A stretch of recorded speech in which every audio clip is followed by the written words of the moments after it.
संग्रामजी देशमुख, महापौर मुरलीधर मोहोळ, हर्षवर्धनजी पाटील, माधुरीताई मिसाळ, दिलीपजी कांबळे, राहुल कुल, योगेश सागरजी, सर्व आमचे पदाधिकारी उपस्थित आहेत. मी देवेंद्रजींना विनंती करतो की आपण सर्वांशी संवाद साधावा.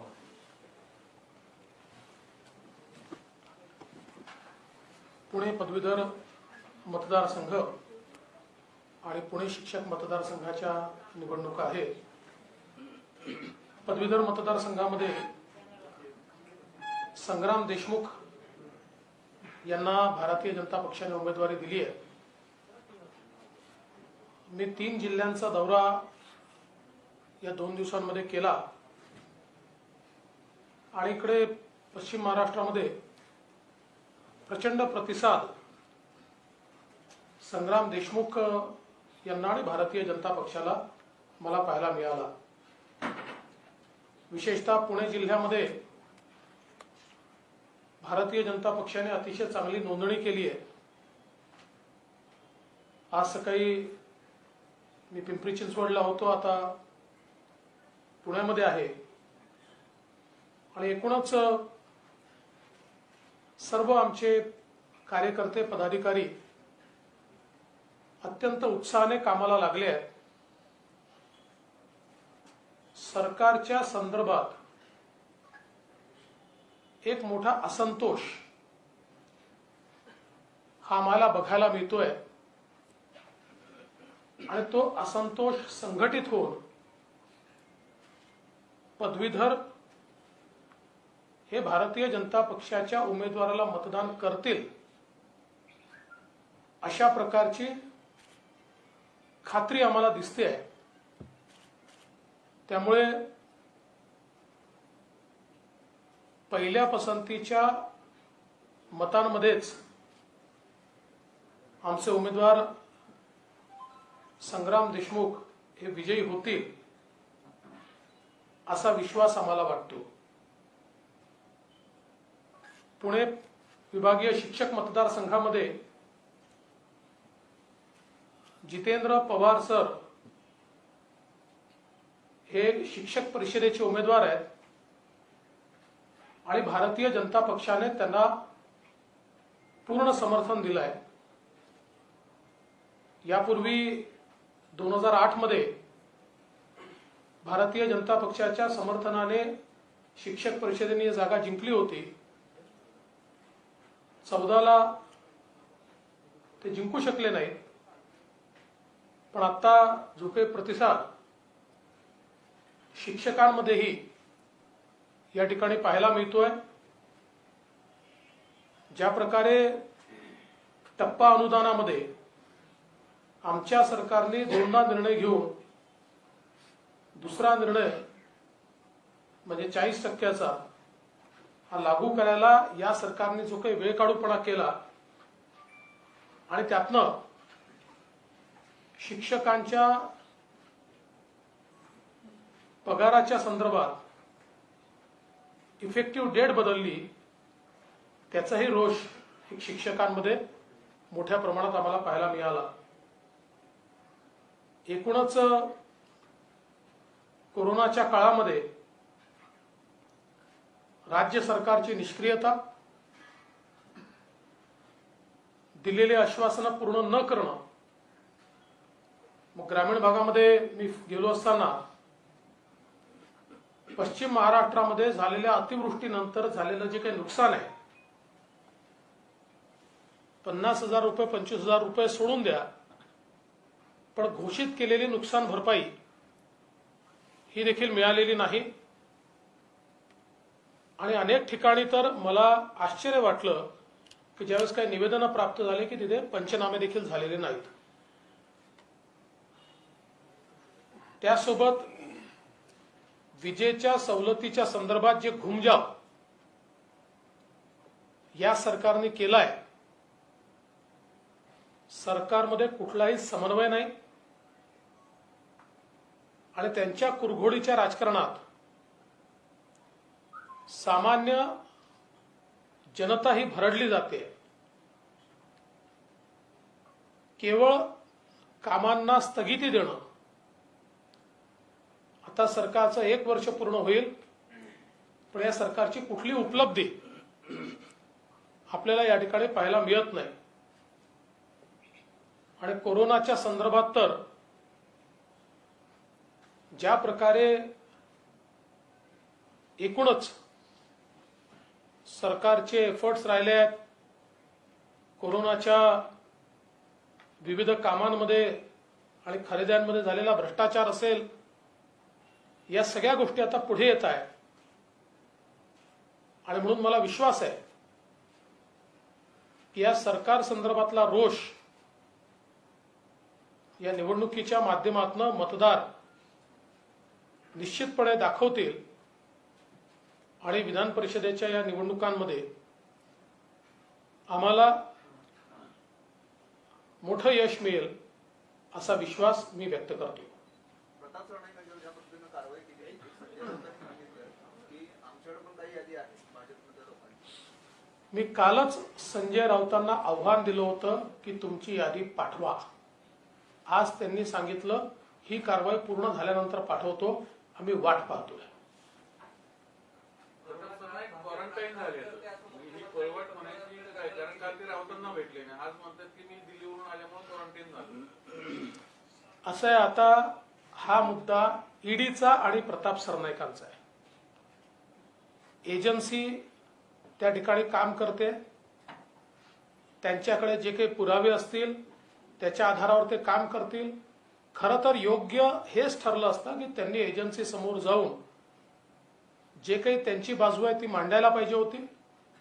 परंतु हे खरंच आहे की ते सामनाच्या ऑफिसला गेले, ते इंटरव्ह्यू देत आहेत, पण ते ईडी समोर जात नाही आहे. या संदर्भात एजन्सीला जी योग्य वाटेल ते कारवाई करतील. पण तुमचं सरकार असताना प्रताप सरनाईक तुमच्यासोबत होते शिवसेना, तेव्हा बरं कारवाई का करता येत नाही? तेव्हा काय वेगळं चित्र होतं? असं आहे की जेव्हा एजन्सीजकडे पुरावे असतात तेव्हाच एजन्सी कारवाई करते. ते जर आज आले तर काल कशी कारवाई होईल? आजच होईल.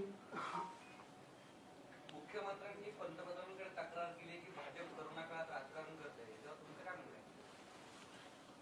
चला, आनंद आहे आम्हाला की किमान पंतप्रधानांकडे तक्रार करण्यापुरतं तरी आमच्या आंदोलनाची दखल त्यांनी घेतली. अन्यथा आम्ही इतके पत्र पाठवले, चांगले व्हॅलिड सजेशन दिले, एकाही पत्राला त्यांनी उत्तर दिलं नाही, एकाही सजेशनवर कारवाई झाली नाही. विरोधकांना कुठे विश्वासात घ्यायचं नाही ही भूमिका त्यांनी ठेवली. कधीही एक बैठक देखील बोलवली नाही. अगदी सुरुवातीला एक बैठक त्यांनी बोलवली होती ज्याच्यामध्ये ते स्वतः व्हीसीवर होते, आम्ही सगळे त्या बैठकीत हजर होतो.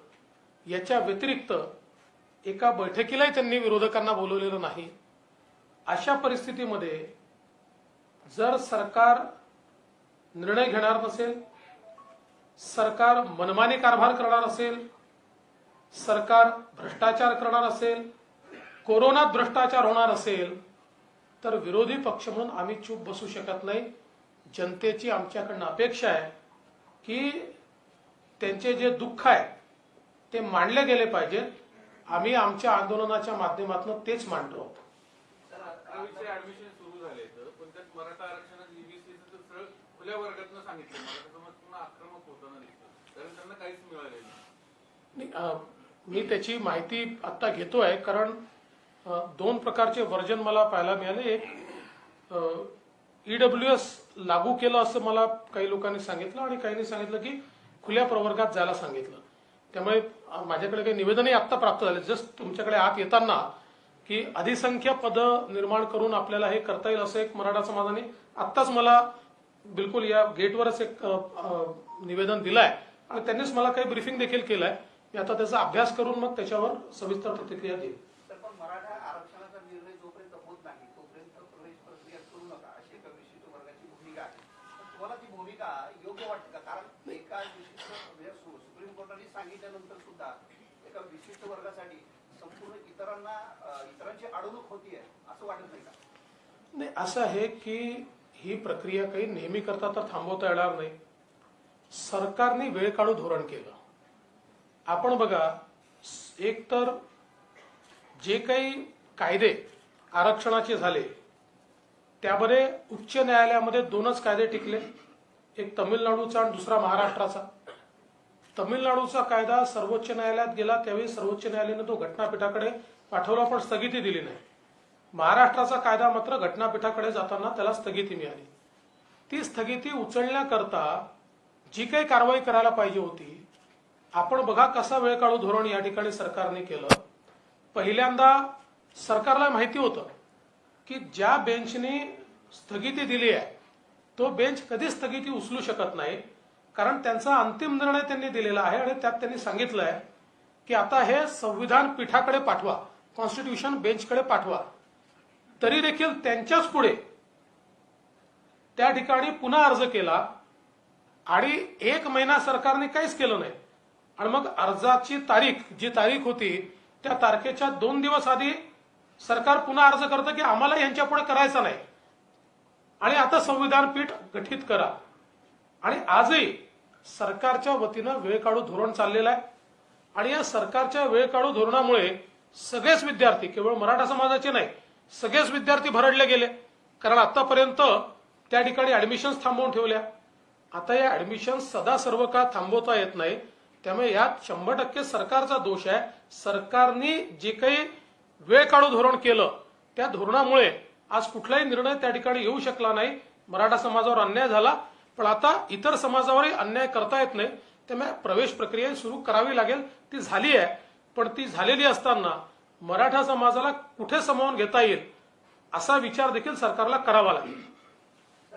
कंगना राणावत असेल किंवा अर्णब गोस्वामी असेल किंवा आता प्रताप सरनाईकांचा विषय असेल, केंद्रीय यंत्रणांचा उपयोग या पद्धतीने केला जातोय असा आरोप या निमित्तानं संजय राऊतांनी केलाय. या सगळ्या परिस्थितीमध्ये एकूण लगेच हा विषय मराठी विरुद्ध मराठी किंवा मराठी अस्मितेचा केला जातोय. तर याच्यामध्ये भाजपाची इमेज ही महाराष्ट्रद्रोही किंवा मराठी माणसाच्या विरोधातली अशी बनवण्याचा प्रयत्न शिवसेनेकडनं होत आहे. तर भाजप म्हणून याचं नुकसान किती होऊ शकतं आणि आपण काय काउंटर करू शकतो? याला जोडूनच संजय राऊत असं म्हणाले की भाजपच्या 120 नेत्यांची यादी जी आहे ती ईडी आणि अर्थ मंत्रालयाकडे पाठवतोय, राज्यात आमचं सरकार आहे. त्याचं उत्तर मी आधीच दिलं आहे की आम्ही वाटच पाहतोय, त्यांनी जरूर पाठवावी यादी. आणि कोणाच्या म्हणण्याने कोणी महाराष्ट्रद्रोही होत नाही.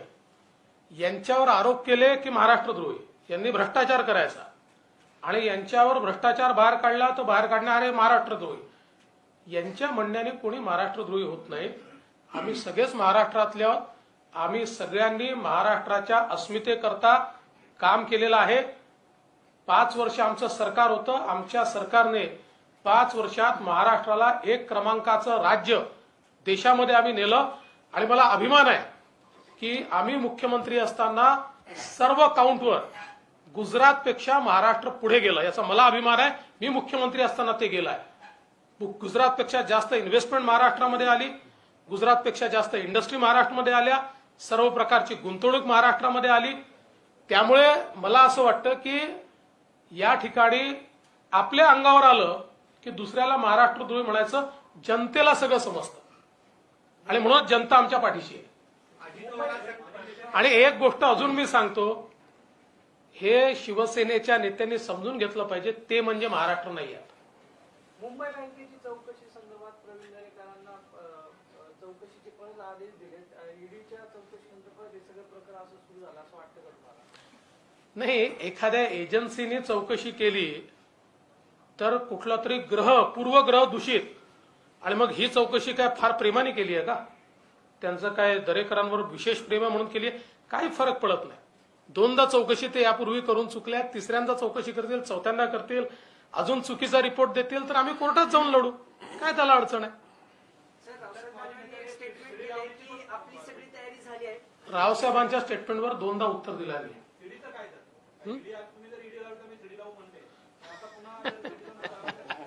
ते तुम्ही त्यांना विचारा.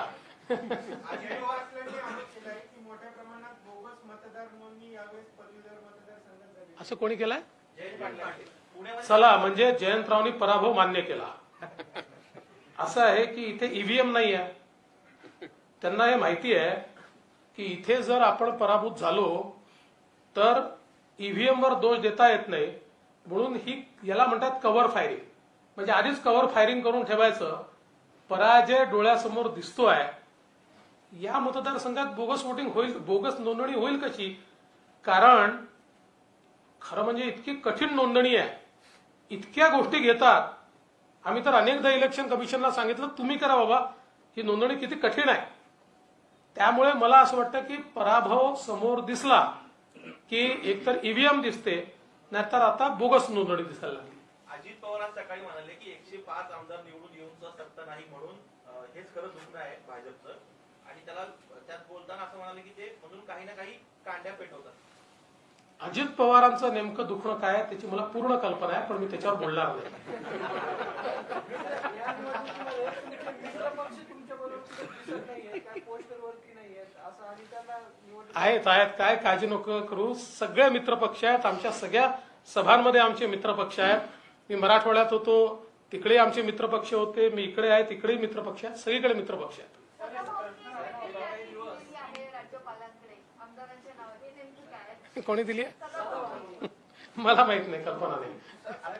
राज्यामध्ये एखादा विशेषण जे ज्या पद्धतीने दिली जात आहे, वेगवेगळ्या नावांनी राजकीय पुढाऱ्यांना संबोधलं जात आहे, तर हे वेगळ्या दिशेला जात आहे असं वाटतं की नाही, मला असं वाटतं की महाराष्ट्राने नेहमीच एक राजकारणाचा स्तर ठेवला आहे.